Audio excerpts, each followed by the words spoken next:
E aí, povo de Deus, que as bênçãos de Abraão, que as bênçãos de Deuteronômio capítulo 28, que as bênçãos que Jesus Cristo conquistou na cruz do Calvário por sua morte e ressurreição esteja sobre você, sobre a sua casa, sobre a sua família, sobre a sua geração, sobre a sua vizinhança, seu bairro, sua cidade, sobre o seu país.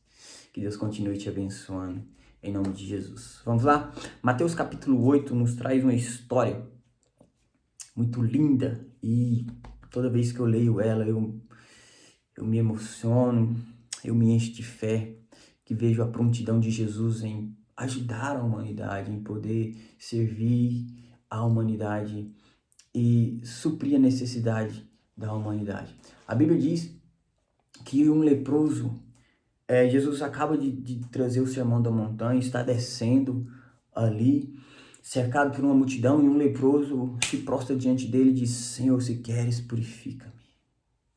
Uau! Se queres, purifica-me. Será que Deus realmente quer? E muitas vezes a gente faz essa pergunta: será que Deus realmente quer me abençoar, quer mudar a minha história? Por que que Deus não muda a minha história? Por que que as coisas acontecem comigo de uma forma tão difícil? Por que que a minha vida é difícil? E Jesus disse: eu quero. Eu quero. Se você entende um pouco de Bíblia, e se você não entende, agora eu vou trazer uma pequena ilustração. Na velha aliança, todas as pessoas que tinham lepra, elas eram lançadas em uma cidade, eram construídas uma cidade afastada da sociedade, onde que elas eram colocadas para se tratar da sua doença, e se não se tratassem, morreriam ali. E depois de se tratar, se algumas se curassem, elas teriam que passar por um exame sacerdotal, onde os sacerdotes examinava sua lepra para depois que elas voltarem para a sociedade. Era algo semelhante a isso que aconteciam com os leprosos. Mas aquele leproso, ele ainda estava em lepra, estava no meio da sociedade, estava no meio da multidão, que era pior. Porque a Bíblia diz que todos aqueles que tocarem no impuro se tornam impuros. E a Bíblia diz que todos aqueles que forem tocados por um impuro também se tornam impuros. Então, literalmente, ele não poderia estar ali. Que se ele esbarrasse, era uma multidão. Se ele esbarrasse em alguém, aquele alguém já se tornaria impuro. Ou se alguém tocasse nele, aquele alguém se tornaria impuro. Mas ele enfrenta o preconceito, os medos e os conceitos da sociedade, e até mesmo criado na mentalidade dele, e avança a favor de Jesus, na direção de Jesus. Porque ele avança? Porque a Bíblia diz que a fé vem do ouvir e ouvir a palavra de Deus. A fé vem do ouvir e ouvir a palavra de Deus. Jesus acaba de dar o sermão da montanha, onde fala de perdão, onde fala de amor, onde fala de oração, onde fala das bem-aventuranças. E ele ouve aquela palavra enche o coração dele de fé e ele se prontifica na direção de Jesus. Até porque Jesus, no Sermão da Montanha, ele fala que o homem que ouve a palavra de Deus e a coloca em prática é semelhante ao homem que constrói a sua casa sobre a rocha.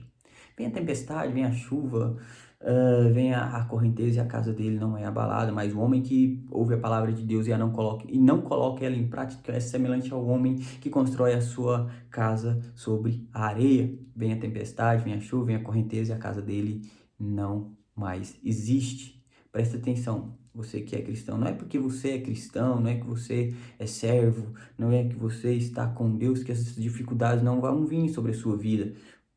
Observa bem essa passagem do Sermão da Montanha. A chuva, a tempestade, a correnteza, as águas, os ventos vieram tanto sobre a casa daquele que ouve a palavra de Deus e coloca em prática, e tanto quanto aquele que ouve a palavra de Deus e a não coloca em prática. A diferença é depois da tempestade, porque depois da tempestade, aquele que ouve a palavra de Deus, ele está de pé. E aquele que não ouve a palavra de Deus e não coloca em prática, infelizmente, ele saiu.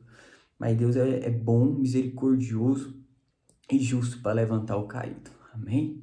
A Bíblia diz que o justo cairá até 7 vezes, e em todos o Senhor levantará. Você só precisa ser justo. Eu tenho uma frase que fala que ser justo basta.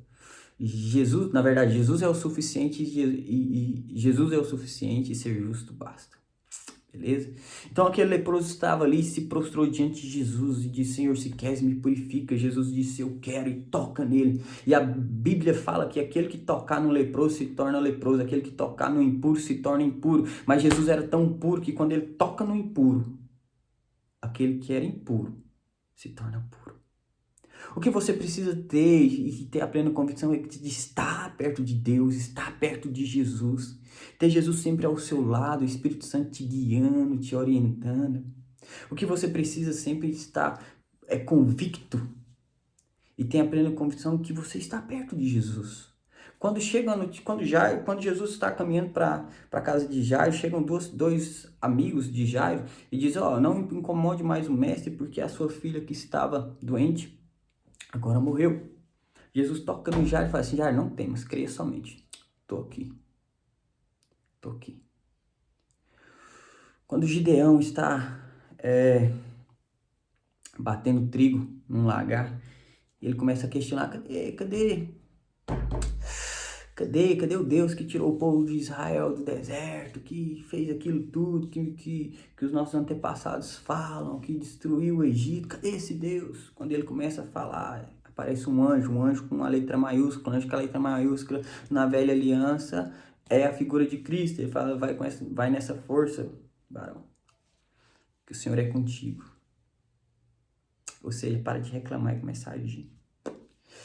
Aquele leproso, se ele continuasse na sua situação leprosa, na sua mente leprosa, nas suas ações leprosas, refugiado no submundo onde ele foi jogado, ele nunca ia ouvir a palavra de Deus, ele nunca ia ser curado. Mas porque ele se prontificou, porque ele ouviu e entrou em ação, ele mudou a sua história. Não apenas mudou a sua história, mas entrou para a história. Você quer mudar a sua história ou muito mais entrar para a história? Ouça a palavra de Deus. Coloque ela em prática. Esteja sempre perto de Jesus.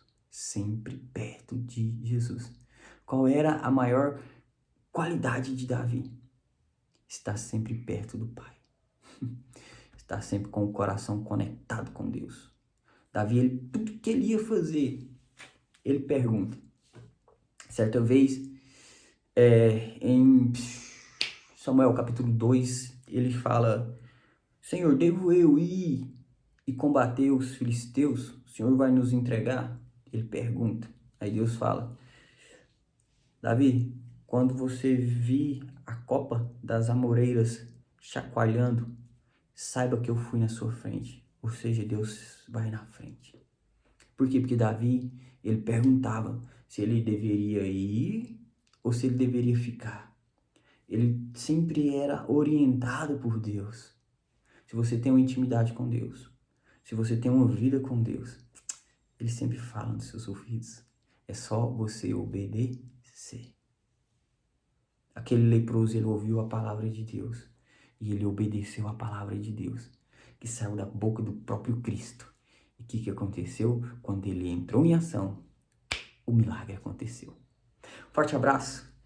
Fica aí com essa palavra. Que Deus continue te abençoando a sua casa, a sua família. Mais uma vez, eu determino que as bênçãos de Abraão, que as bênçãos de Deuteronômio capítulo 28, que as bênçãos que Jesus conquistou na cruz do Calvário por sua morte e ressurreição, esteja sobre a sua casa, sobre a sua família, não só hoje, mas para todos sempre. Amém. Forte abraço. Tamo junto. Até depois do fim. E olha que depois do fim é muito melhor, que é o céu.